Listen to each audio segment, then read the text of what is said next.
Hi guys, it's me, Jara, with my mother, and this is for our second episode of Quarantine Chikahan. Yes, and before we go to the topic for tonight, we would really like to express our gratitude for all our friends out there na very supportive sa amuang first episode. So, I would like to give this shout out to one of the comments. Akong very close friend and langga na si Johnson Zubiaga. He said, Mother, now I learn nga daghan kaayong bagay na need to know before you say that you love the person. Yeah, because usually kining mga idara magsigit dali, no? So, wait lang, di ba, Mother? You said love takes time to grow. Okay, so watch out lang ga. Okay, and another comment from my very beloved friend, Cristel Gabriel. Ano siya, Mother? Agree kong Mother Bells ni mo nga there is no such thing as love at first sight. Kaya I think attraction man jud una. There is this something about this person nga you want to know more. And then, usa mo follow ang love. Nakaana di ay ka first time kita nimo niya. I love him. Diba? I like him at first. So, guys, thank you so much. We really do appreciate your comments and your suggestions and your PMs. Yes, and then like what Mother said ganina, kinahanglan jud ta mag-vlog because it is our responsibility to you guys. Okay, so thank you so much for all the love. And actually, thanks to my aunt, Cristel, she is the person who gave us the idea for our next topic. Yes, this one. Because, I'm not gonna name drop, pero we have some friends who are actually suffering from the topic we are having tonight. So, if you notice, guys, we're both in black. It's because we're going to talk about something dark and very menacing. So, naka-dark kami. Pero dili horror ni. It might be. It could be considered horror for like emotionally. Okay, so the topic is toxic relationships. Oh, ikaw, Mother. You have been in so many relationships, diba? Like, how many? Makount ba? No, I can't keep track. Sa dami. But the question is, have you ever been in a toxic relationship? Luckily, sa kadaghan sa relationships, I've never been into one. Never. Okay, that's great. Toxic or abusive relationship.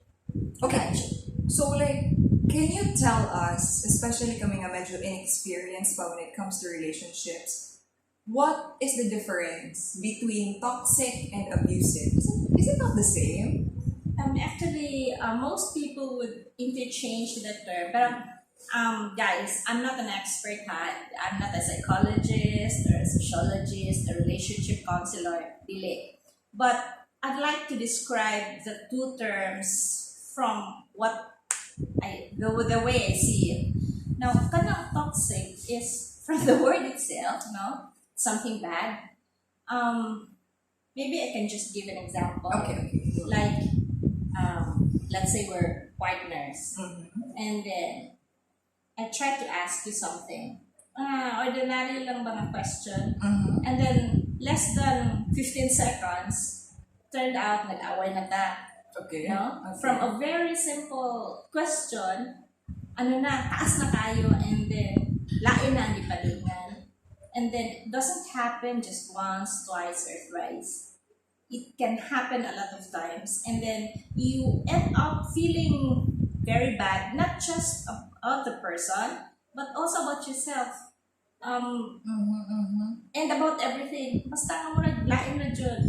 Para about everything is bad. That's toxic. Yeah. Okay. How about abusive? Yung abusive, for me, it has something to do with control. There's an aspect of control. Okay. And I'd like to correct a misconception that in an abusive relationship, it's always the guy. It's always the guy who does the abuse. That's not true. Okay. A lot of times, the women are the wants to abuse either the boyfriend or the husband. So, sa abusive relationship, there's always one partner. The way I see it, there's always one partner who wants to take control.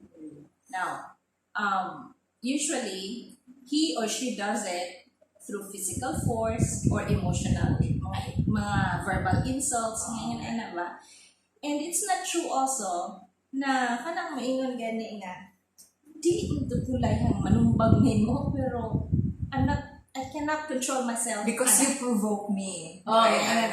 Okay. Actually, that's not true. Murag, on the surface, tinuod na, but deep inside, there is that intention. I mean, as far as I'm concerned, there is an intention to really control the other person.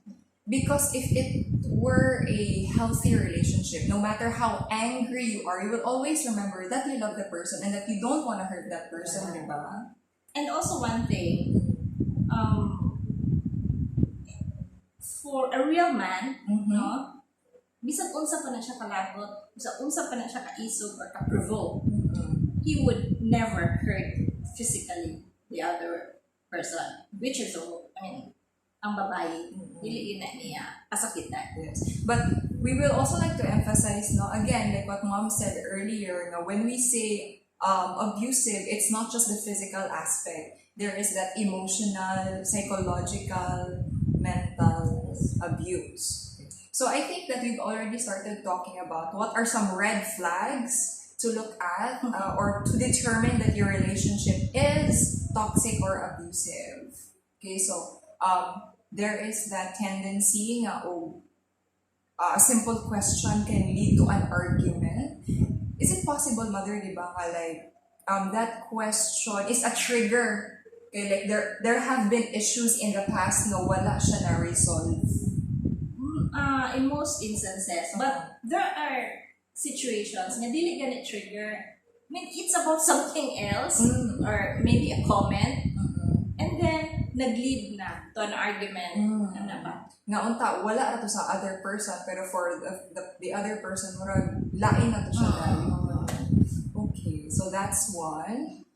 Another thing is about controlling your partner because this is something actually that my friend, hi Cloud, my friend and I talked about in college. Nga, most of the concept of people when it comes to relationship is actually codependency. Now, if you are in a relationship, I will always need you and you will always need me. We will always be dependent on each other, which is not, di ba, on tama din? It's not healthy. It's not healthy. Because you came into the relationship as individuals.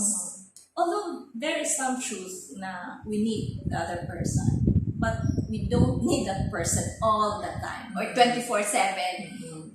That's not true. I mean, to be a very kind of clingy person, that's not healthy. That is applicable to both Yes. girls and boys, okay? There are some boys who clingy sad. And it's really actually much healthier when you let the other person fly, diba, or spread their wings because Although that's cliche, but it's true. You have to let the other person also be himself or herself. Because a relationship should be a safe space for you to be yourself. Just like what we talked about last video, diba, na you know that person is the one if he or she accepts you completely. Unconditionally, there is that trust na even if, let's say, let go ka niya in the sense na he or she lets you do the things you want, you will go home to that person. Okay. But what if, Mother? What if our viewers, for example, basig nag-start na sila to think, hala, I might be, or even before this video, they realize na I am in a toxic or abusive relationship. What can they do? Is there like a chance of redemption na, okay, I want to save this relationship? Or is walking away immediately the solution to save yourself? If I were the person and then I realized that I am in an abusive relationship or in a toxic relationship, I would immediately walk away. that thought nga, I think I can still do something. I can save this relationship, or I can change him, or I can change her. It's not going to work because you're never gonna change someone. Yes. When you wait, ano magsikalkulat nga, basing mausobra din siya, that's not going to happen. And if you really want to save yourself, you really just have to walk away right now. Kaya kung patasan ba na nimo, you will never ever be able to walk away. Yes. In fact, dili lang ko kasabot, di ko ka-relate, anong mga, most of the time sa mga babae na dyan nga, 15 years na sila kumbate, na daw-dao, kumbag, ana-ana. And they would still say na, antuson sa nato, ana, or ngano kung naingon ani, di na ko kaantos. Sige, ingon, di na ko kaantos, pero naarag hapon. Ano ba? And then they will say na, mahal mo na ko siya. Don't make that a reason to stay in that kind of situation. I read something good na it's not like a justification, but just a peek of what might be inside the mind of a person na undergo abusive relationship. And then she said that one of the reasons why she can't walk away from the relationship is because she is so scared na maybe if she gets out of it, she might not find another person who will, like mupatol niya, or that super comfortable na siya sa ilang relationship na wala siya kabalo sa ibuhaton if she gets out of it. Ang question is, when did you have that kind of thought? Di ba, right now pa, na she's in that relationship. So, meaning, gahuna-huna na siya, she's already afraid of that thing, nga wala pa nahitabo. Wala pa ganita kabalo if after the relationship, kung sa dili, sure jud siya nga dili na makakitag lain. You're not sure about that, and you're being afraid of something that is not happening yet. So, why are you being afraid of something di ganita sure kung mahitabo ba or dili? No? But then again, na siya giingon nga walking away really will take you so much courage. Yeah, and you have to be strong. If you really want to save yourself, then be strong. But if you really want to die na, gihimo na stay there. Gihimo na kang punching bag, or tutukan na ka og baril, okay, stay. Anyway, naman giingon nga to each his own. But then again, for those who are suffering in silence and then gusto pang mugawas and they want to have something good pa to happen in their lives, you have to find a way to get away. Another thing that I think is like in the mind of the person, which you mentioned actually earlier, is that there are a lot of people who are in love with the potential of their partner, not the actual partner. Kaning idea nga, he will change, he needs to get there, nga batasan nga, I will support him good, hantod mabot siya nga point. Pero again, like what mom said, bisag unsa pa nato kalabang usa ka tawo, if dili na iyahang conscious decision to change for himself or herself, he or she will not change good. I remember that quote in a movie, kato Me Before You. Ingon siya dito nga, I'm not sure if it's the right movie, pero ingon siya dito nga, we cannot change the people we love. Then ingon siya nga, so what am I gonna do? Ingon siya nga, we just love them.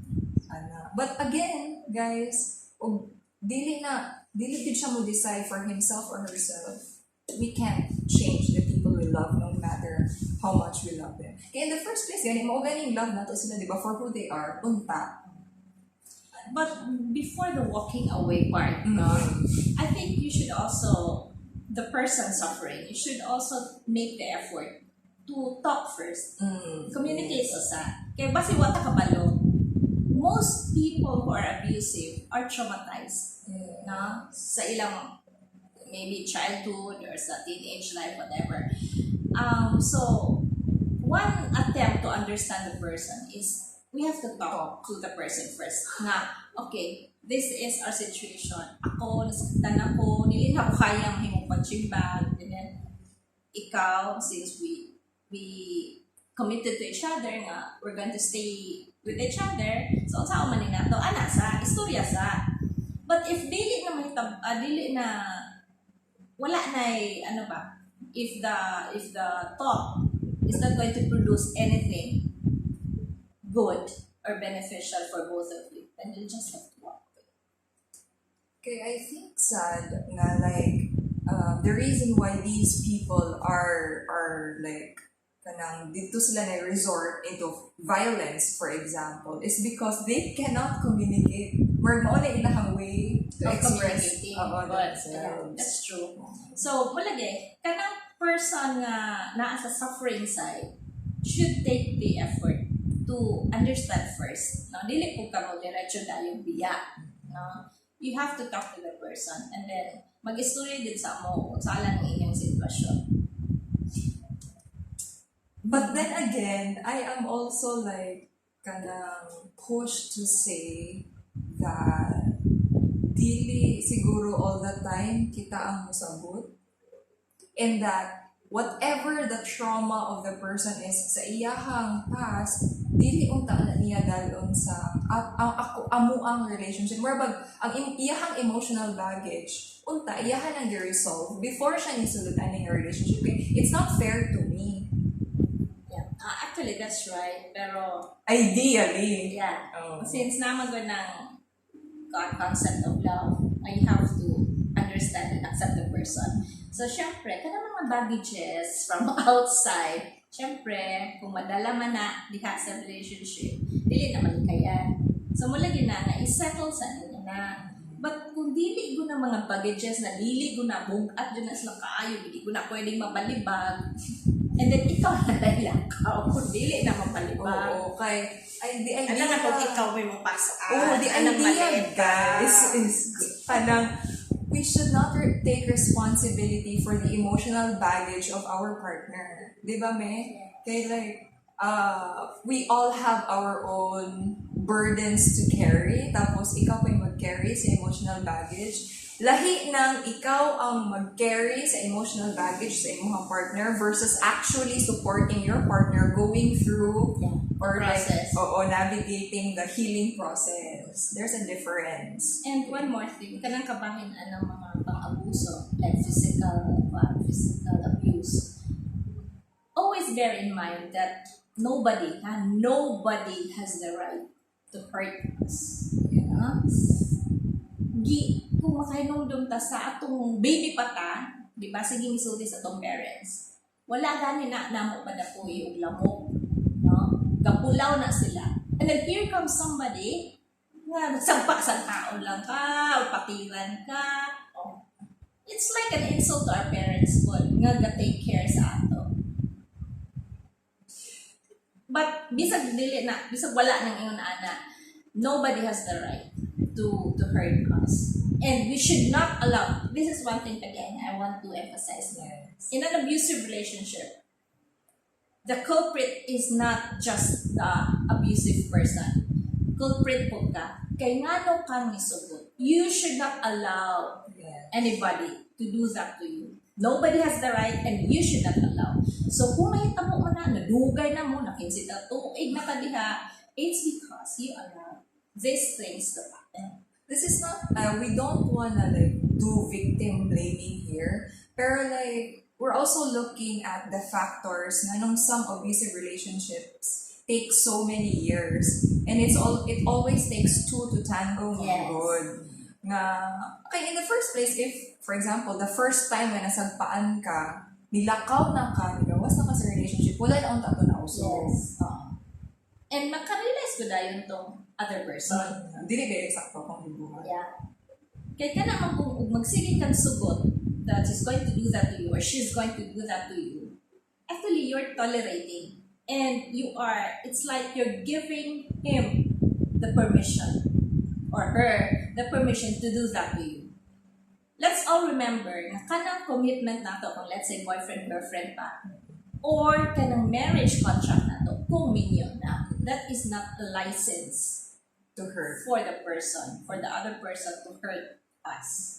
And it's not even a license to own somebody. Yes. Okay? Even if you're married, nobody owns you. Even your parents, your partner, they Yes. don't own you.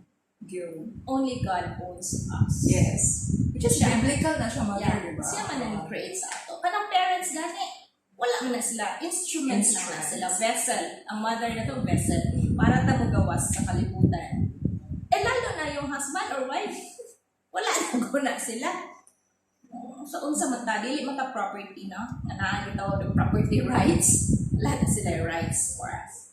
Although na ay mga rights when it comes to obligations, as husband and wife or as wife and girlfriend. Pero kanang right to own. By the way, guys, just a fun fact.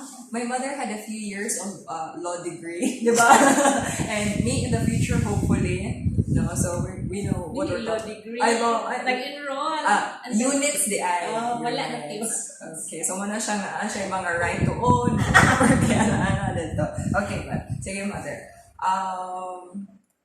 Let's say that you decided to walk away. Okay. How do you start the healing process of being alone? Or, how do you heal after a toxic or abusive relationship? Actually, walay gwapo or gwapa, ano, walang magagaling when it comes to healing. That's a very difficult process. And for each person, it's different. It's a different process. It might take 1 year sa uban. Ang uban, may 5 katuig na lang. Wala pa dyan na human, wala pa kong move on. Napo yung uban nga, 6 months, okay na. No? So, if I were the one, I would very first thing that I would do is to pray. Of course. Pray that I can accept my situation, my new situation, and then ask God to help me na maka-endure ko sa pain. Because there will always be pain. Bisan pa, ngayon ka nga, wala to siya inanda nga pagkatao because gipaksakitan. So, iyahatong loss. Yes, there will always be pain involved. So, you have to ask God to help you with that pain.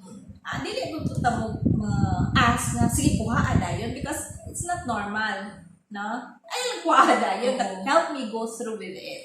I think that overcoming the pain is really part of the process. Yes, and it's a very long process.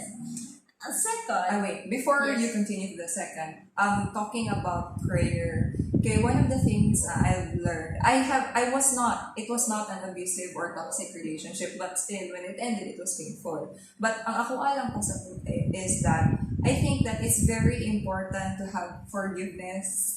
I'm not gonna cry, no.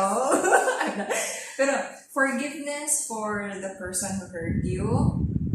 Even if, let's say, mingon ka, iyahang kung ipasakitan physically and everything, whatever, pero maybe you will say nga he or she does not deserve the forgiveness and he or she did not ask for it. Pero like, giving forgiveness is something that you also do for yourself. Kay ako personally, bugatan yun ko when there's something or someone that you don't forgive. And aside from forgiving the other person, I think it's really super duper important that you also forgive yourself. Yeah. Nga nisugot ka, inanaon ka, you were so, ako personally last time, like, I was, oh my God, I'm so stupid. Gano ko ni. Forgive yourself for being stupid. Ano ba? Oh my God, gano to siya. Nga, I'm supposed to be na ako'y brain, ano to siya nakita. So pero, it's like that. Diba? I mean, don't beat yourself up about it. Forgive yourself. It's super duper important in the healing process. Okay, number 2. What was it? Sorry, I forgot. Prayer, mentor. Prayer. Okay. Keep yourself busy. Workman or hobby man or activity outside. Or maybe getting to know other people? Or dili sa ako nga type sa personality, dali pa ko buwan. But maybe for others, dali na siya. I don't know if my mom is introvert or antisocial din siya, pero like, kami best friends kami yung mga anak. I have friends. Oh! Shout out sa imong friends, me! Selective lang na gamay. Anyway, going back to that, keep yourself busy. It helps a lot. Kaya ang mind mo diverted magod. So, when you're busy about something, or you're very productive, ang mind is focused on that thing. So, syempre, ang pain sa heart is medyo makalimutan ng gamay. Or at least maset aside. Yes. Just for the duration lang. Let's say, sa adlaw lang, and then at night, you're going to cry again. I mean, you can allow yourself. Let's allow ourselves also to cry and grieve. No, okay, it's not normal. Nga musigitan no, I'm not going to cry. I'm very strong. Actually, that's not true. Kaya mo breakdown na dyan ka, ana. So there will come a time na mukalit ra kag hilak, you don't know. Oh, mikalit ra ka kay di ay wala pa di ay jud ka na tiwas, no? Wala pa jud ay ka move on. Yeah. So just accept it. And then later on, it gets easier. This is cliche, but it gets easier as time passes. And I'm talking from experience. Yeah, they said that healing is messy daw. Like you can't expect yourself na after, let's say, a few months, okay, totally, absolutely okay na good ka. Because there will be times na like, okay, happy na ko, but then suddenly there's something that reminds you of the person, and then more like, matandog na sad ka. And then, it's okay. Give yourself time. And I think this is the perfect pwede ko maka-insert about self-love. Self-lovers, hi! Ako mga ka-self-lovers. Shout out na lang pa nila. Madam Beverly, si Ma'am Claire, si Ate Glycil, Glenn, hi, si Kuya, si Joby. Saan Kuya? Kuya Jam Jam! Si Kuya, my brother, and then si hi ex. Self-lovers. Oo, kay... Apil siya. Self-lovers. Ay, ambot lang. Basta, guys, alam ko comment of appeal ba siya sa self-lovers. Pero anyway, so yeah, it's really important to love yourself because, di ba, for example, di ka nag-give ka on toxic relationship, you've given yourself to that person for so many years. So I think after, Anna, it's time na you give that love and care to yourself, usap. Yes. Dugay ko nakatubag. Dugay ko naka-react. Kanino magutang na you've given yourself too much into that? You've given yourself to the person. Oh, bakit, mother? Parang may... No, wala. Okay. Ang akong gimin is, it's always admirable to give ourselves to the person we love. It's meaning time selflessness. or mo invest time. Yes. But siguro na while we are giving ourselves to that person, at the same time, let's also give time or let's leave something for ourselves. Not leave, but kinanglan yung apilan dyan nato atong kagiliran always. Okay, I have a question, Anna. Hey, like, ako and some of my friends at this young age, dili kaayo ni kabalo bitaw anang idea nga. Ay, ambot lang sa uban, pero parang ako, medyo dili ko kabalo gani anang leave something for yourself. Like, kanang idea nga, all out giving mo love. Ano, so, how do you leave something for yourself without compromising or lessening the love you have for the person? Mura ba na siya ka ng nikuha ka og tubig sa kabo nga nakuhaan tong tubig dito sa balde kaya na kay gibilin sa kabo? Is it like that? No, sa ato, it's not like that. Very literal lang kana bang word nga bilin. Okay. Ako, I'm also a believer of giving 100% to the other person. What I'm saying na dili na to kalimutan atong self ba is like, for example,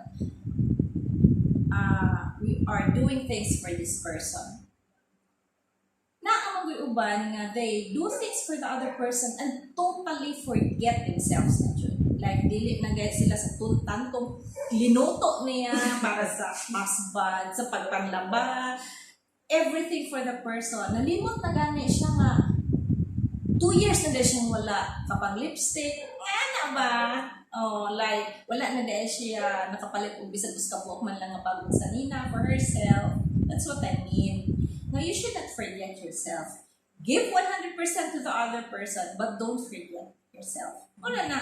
I'm not saying na either maggahin ko juga para nimo, and then let's say, and then it's not like 95% sige imo, But then 5 dapat ako, na enjoy ko 5%. It's not like that. You can give 100%, but also think about yourself. Manay ako. Okay, also taking care of yourself, I guess you will remain attractive to your partner. Diba? And if you're not going to remain attractive, you're giving him a reason. Giving him a reason. You're giving him a reason to look. Hi, di ay ni Ma'am Naila, nga part po siya sa self-lovers. Yes. Kisa pa feel ko I forgot si Terry, si Kitsa pa man, ang mga boys na mo, wala ka meron. So, I love you guys. Sorry if ako nakalimtan. I miss you so much. Di ba sa next episode is we're going to go live? Yes! We're Mother going to go has the live. idea of going live next episode. When is that? Maybe day after tomorrow. Kasi Yeah. tomorrow, this episode will be posted tomorrow. So we're filming this. It's Saturday night. We're Yeah, it's filming this Saturday right night. now. Okay. Because of connection and land Issues. Yeah. And then while nag-live me, you can call us or Yeah. text us Or sa inyong PM. questions. Yeah. Okay. Questions or comments. And then when I question, right there and then, amo to bagon. We will try our very best. And I think that's it for tonight. Yes. Thank you so much, guys, for being with us tonight. I hope you learned something or you got something out of this conversation I'm having with my lovely mother. And please still hit subscribe and then add me. Oh, you're already my friends in Facebook, so just subscribe, share, hit the like button, the love button, all the kinds of reactions. Leave your comments below. We're still accepting suggestions for topics for next, or even your questions. We appreciate everything and any kind of interaction you will be giving with us. So thank you so much, guys. So this has been Jara with my beautiful mother. And the title of this palabas is Quarantine Chikahan. Bye! Bye-bye. Good night. Oh, stay safe, wash your hands, stay at home. Use face mask. And your Quarantine pass! Okay, bye! Bye.